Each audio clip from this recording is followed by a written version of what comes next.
As queer people, we say we're queer not just because of our gender, our sexuality, but we're queer because of the culture that we live in. We are immersed in LGBT culture. I came out when I was 14 years old, we're talking about over 20 years ago. I may look like a non-trans person, but I am absolutely unequivocally transgender, and I don't want to be anything else. It wasn't about us getting married. It wasn't about trying to emulate straight people. It was really about trying to make blueprints to a new type of family, a new type of being. So we are really, we're kind of flying by the seat of our pants here, trying to figure out like what this institution is going to look like for us. We didn't enter it, to have these limitations. We entered into this institution to make it our own.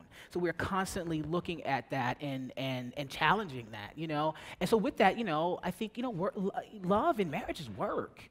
I think sometimes people just get married and they think, okay, well, I'm married and, we have this financial connection and made some babies and, we just have to stay together. And, and you stop working, but we have to work at this every single day. We have to work to make this child. We have to work to make sure people are honoring who we are in this world. Like it's a lot of work, but it's absolutely worth it.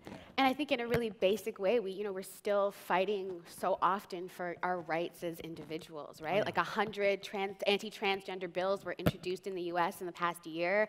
It's still, when I always do a lot of research. Teek always sees me like I'm on the internet a lot, always compiling all this information. And when I compile information around like research, about relationships or love, we're never a part of that. Ever. As Black folks, as queer folks, we never see ourselves reflected in any of the sort of knowledge that comes around relationships because this is so new historically in these very specific contexts. So, looking for those blueprints is something that we really have never been able to find, and it really is this process of piecing it together based on the values that we've learned and the communities we've been raised in. Yeah,